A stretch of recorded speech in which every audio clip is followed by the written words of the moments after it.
Joining us now, Mike Berry, Director of Litigation for Liberty Institute and Director of Military Affairs there. Mike, thanks so much for Skyping in with us this morning from Dallas.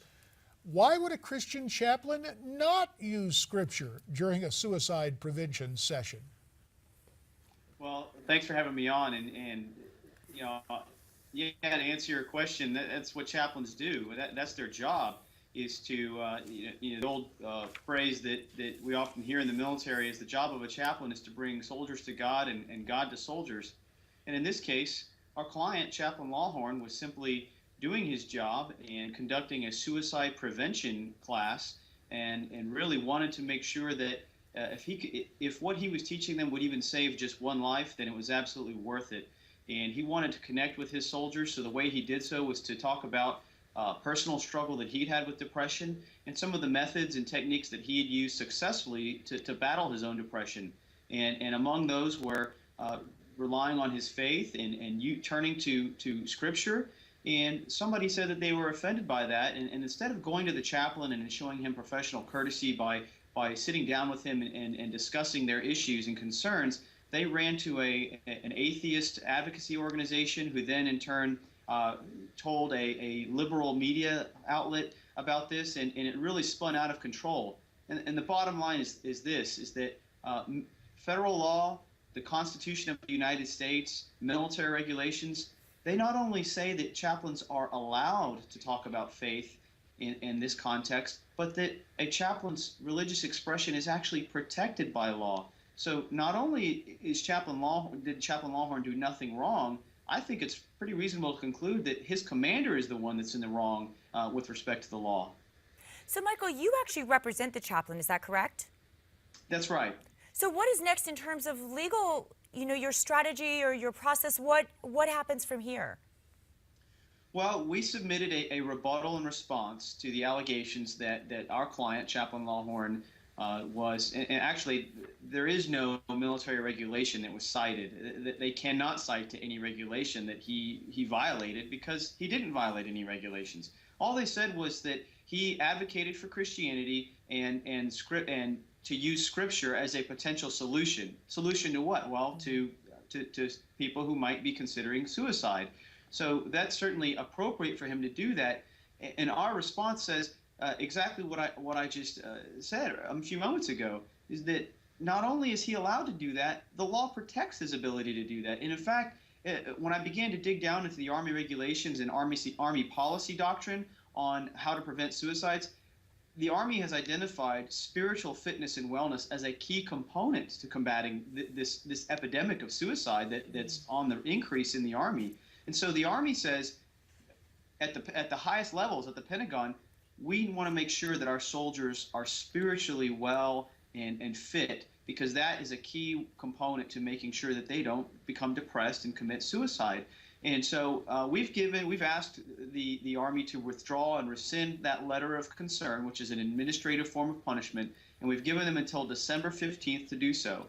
And my hope is that they will do the right thing and withdraw that letter. But if they don't, then at that point we'll certainly consider all of our available legal options. So, Michael, my understanding is the chaplain, in addition to relaying his own personal battle with depression, also gave religious type scenarios and also non-religious type scenarios as part of the pamphlets he gave to these officers. Is that correct? That's right. There were 33.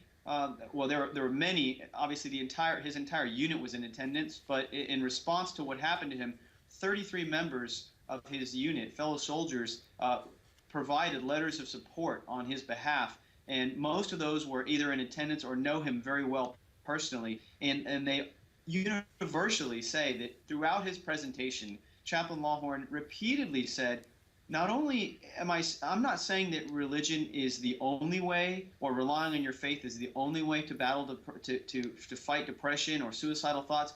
He said, I'm not even telling you it's the correct way. I'm just telling you that in my own struggle with depression, this is what worked for me. And so really, I think that point needs to be driven home, is that this is a chaplain that, number one, is doing his job of trying to care for his fellow soldiers, and number two, in the context of suicide, he's trying to save lives. There are men and women in our military who are hurting right now. They may not be suffering from visible physical wounds, but they're certainly suffering from emotional, moral, mental, and spiritual wounds, and he's trying to ensure that they get the help that they need. And instead of being commended for that, he's being condemned for it. Michael, 2 minutes remain in our time for our conversation here. You went through the process, and I just want to go back to that. In the group, was there someone who, for all intents and purposes, decided to betray the chaplain, to put this out to liberal outlets? And what about the culture war that exists within the Army and the political fallout for the Pentagon?